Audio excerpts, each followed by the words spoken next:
Everybody has their secrets. In Freezas? Well, Freezas Secret could change everything.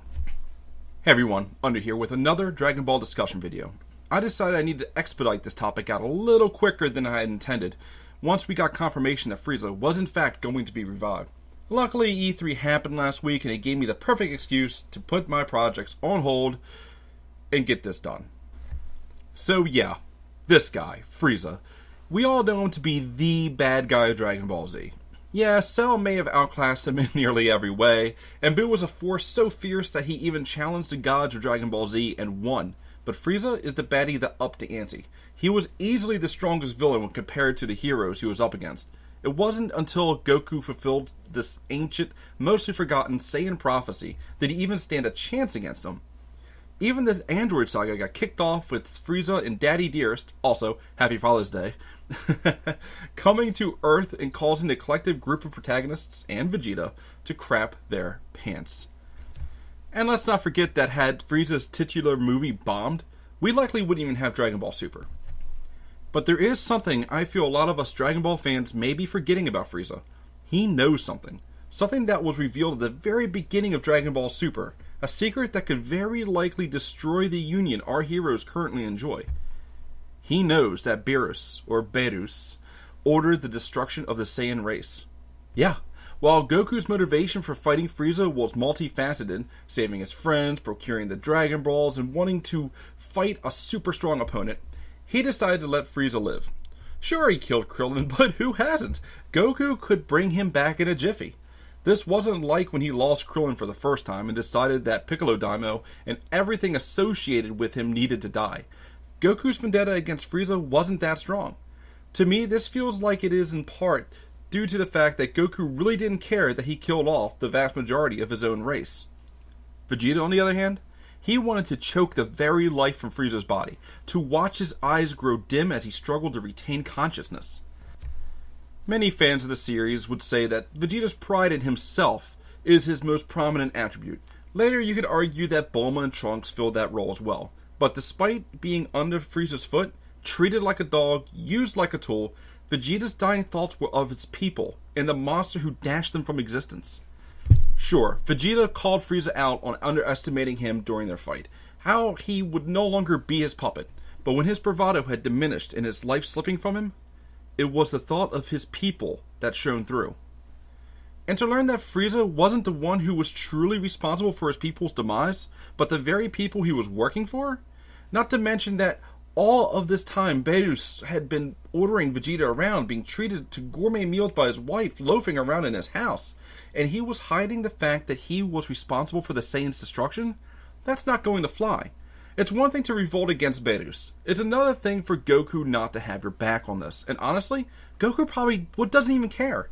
I can imagine his response being, "It was such a long time ago, Vegeta. Just let it go." This could turn everything on its ear in a hurry. And you know what? I'm fairly confident that's what's going to happen. The simple fact of the matter is, this is something that has been hinted at a long time ago, and it was done so with a purpose. There is no way they won't capitalize on the setup, especially since the show has been running long enough now for most of its viewer base to have forgotten all about it. Especially with this, Tournament of Power arc coming up. That's the last thing on our minds. We want to see all these new fighters. We want to see, can, the Super Saiyans we know hold up against the other universes? What is going on with these crazy Saiyans from Universe 6? We got female Broly and Kale. There are so many things to distract us from this very, very obvious plot device, So, there aren't many people who actually know this secret. Beerus, Whis, and Frieza are the only ones that we know for sure know what went down. And of these three people, who has the motivation?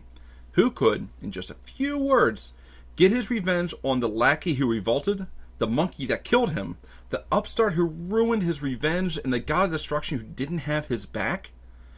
I really do feel like this is going to happen, and if it is to happen, it should happen during this arc, or maybe at the very end of the arc. I mean, Frieza only has 24 hours in existence, otherwise he's gone. He's going to be, poof, gone back to his own version of hell.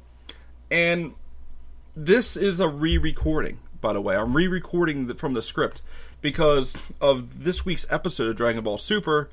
We even hear that Frieza definitely has a grudge, a vendetta against Beerus. A little bit more so than my script originally said. You know, oh, we didn't have his back during this fight with Goku and Vegeta. Yeah, he really does not like Beerus. I mean, he even said, like, your time is... Basically, he said, your time is near an end, old man. That's basically what he said to him. Well, said in his head, directed towards Beerus. So... yeah, Frieza only has 24 hours to do this, and I feel like if it's going to happen, ever, it's going to happen now, because Frieza's really the only one who has the motivation to blab this, right? Beerus would have, if he was going to be dumb and say it by accident, he would have done it by now. And Whis, unless Whis turns on everybody and wants to screw things over, which I don't really see happening, I mean, he could. He's a very mysterious dude, but unless that happens, I think, you know, it's got to be Frieza, right? So... will he do it to sabotage Universe 7 in a Tournament of Power? Will he, you know, do it the moment he sees Vegeta? The minute he sees Vegeta again, will he do it then? Or maybe he'll do it when he learns that Goku double-crossed him, because you can't bring Frieza back a second time with the Earth Dragon Balls. Of course, he could go to Namek and do it. Of course, they could use their super amazing wish at the end to do it. But... Goku specifically said, I mean, they specifically agreed on the Earth Dragon Balls, and Goku agreed to it, full well knowing that it ain't gonna happen. Oh, and also, look at Frieza up there. Look at that face. He looks a little too happy to see Goku, doesn't he? Look at him. He's like, hey man, what's up? What are you doing here? I mean, it's so uncharacteristically unlike Frieza. Is that too many uns? Did I do like a double negative there? It is too much not like Frieza. It's almost eerie. It's almost creepy. You can tell something's going on in his head, but he never lets on. And one of the things he mentions in this latest episode is, part of my mental training has got me to the point where I can basically say one thing and do the other. I can kill somebody without ever showing murderous intent. I mean, Goku lets his guard down a lot. Let's not get, you know, carried away here, but Goku didn't see his betrayal coming. So, yeah, I don't know, man. What do you guys think? Is it plausible? I mean, is this actually plausible? Will Frieza drop this bombshell on Vegeta? Let me know in the comments below, and I'll do what I can to respond to you as soon as I can. Guys, again, I have not been doing this for too long. If you have any suggestions, let me know, and I will take every one of those to heart. Man. Again, sorry. I don't know how to end videos. I'm terrible at it. Until next time, I'm Under, and I will catch you all later.